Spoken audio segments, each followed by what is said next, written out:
रतन टाटा, एक ऐसा नाम जिसे सुनते ही शांति, सादगी और आत्मसम्मान की तस्वीर सामने आ जाती है। आज हम ऐसे इंसान की कहानी सुनने जा रहे हैं जिन्होंने दौलत से ज्यादा दिलों में जगह कमाई है, जिनके पास सब कुछ था, फिर भी वे हर किसी के लिए झुकते रहे, जिनके पास ताकत थी, फिर भी वे कभी अहंकार नहीं लाए। एक ऐसी सच्ची कहानी जो सिर्फ एक बिजनेसमैन की नहीं है, बल्कि एक इंसानियत के प्रतीक की है। रतन टाटा का जन्म 1937 में हुआ, एक प्रतिष्ठित पारसी परिवार में। लेकिन जैसे ही जिंदगी शुरू हुई, वैसे ही संघर्ष भी आ गए। जब वे सिर्फ 10 साल के थे, उनके माता पिता अलग हो गए।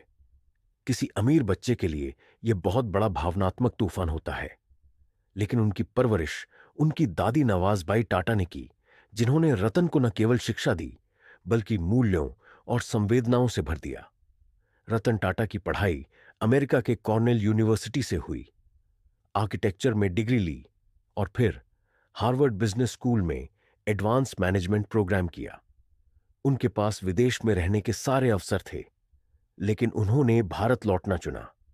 उन्होंने अपने सपनों को सिर्फ अपनी तरक्की तक सीमित नहीं रखा, बल्कि देश के लिए कुछ करने की सोच रखी। जब वे टाटा ग्रुप में शामिल हुए, तब किसी ने उन्हें गंभीरता से नहीं लिया। उन्हें बस एक नाम की विरासत समझा गया। लेकिन रतन टाटा ने कभी शब्दों से जवाब नहीं दिया, उन्होंने हमेशा काम से जवाब दिया। उन्होंने टाटा समूह की कई कंपनियों को नए स्तर तक पहुंचाया। Tata T, Tata steel, Tata Motors, Tata consultancy services. लेकिन असली क्रांति तब आई जब उन्होंने आम आदमी के लिए कार बनाने की सोची।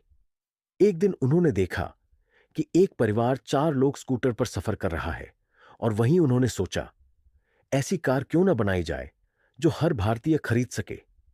इसी सोच से जन्म हुआ टाटा नैनो का। हालांकि बाजार में यह कार ज्यादा नहीं चली, लोग इसका मजाक उड़ाते रहे, लेकिन रतन टाटा का उद्देश्य कभी व्यावसायिक सफलता नहीं था।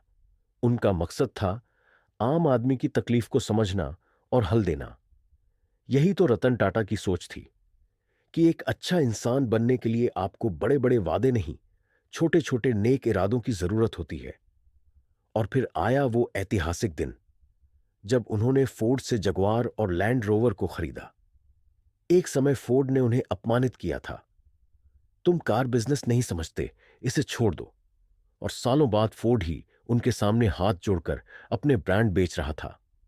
यह सिर्फ एक व्यापारिक जीत नहीं थी, यह आत्मसम्मान की सबसे बड़ी मिसाल थी। रतन टाटा की कहानी सिर्फ सफलताओं की नहीं है, ये उन असफलताओं की है जिनसे उन्होंने सीखा, उठे और फिर से चले। जब इंडिका लॉन्च हुई थी, तब भी कई लोगों ने उसका मजाक उड़ाया, लेकिन रतन टाटा ने कभी हार नहीं मानी। वे जानते थे कि असफलता कोई अंत नहीं है, यह एक नई शुरुआत का संकेत है।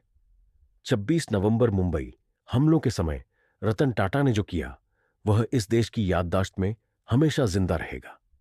वे खुद मौके पर पहुंचे, उन्होंने अपने स्टाफ की मदद की, उनके परिवारों की मदद की और पूरे होटल को फिर से खड़ा किया, बिना किसी प्रचार के। न कोई कैमरा, न कोई बयान, बस इंसानियत।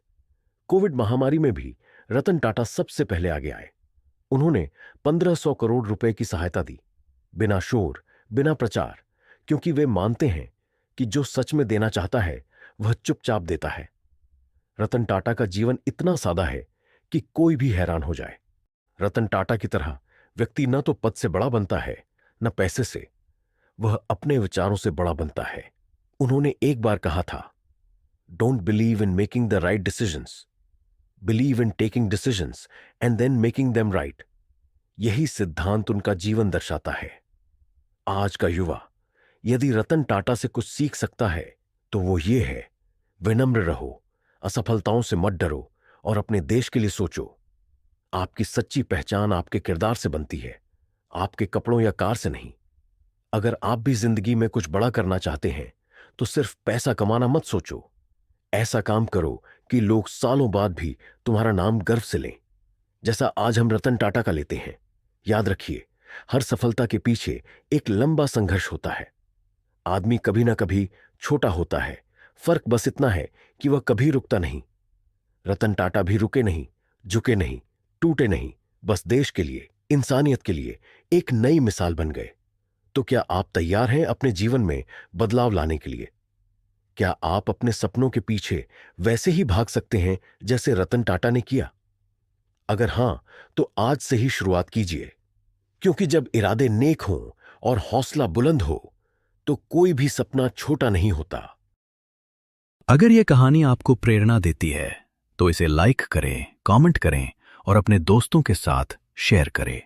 और हमारे चैनल अचीव मास्टरी को सब्सक्राइब करें ताकि हम आपके लिए ऐसी ही जिंदा दिल कहानियां लाते रहें। हमें सपोर्ट करें ताकि हम और लोगों को हिम्मत दे सकें।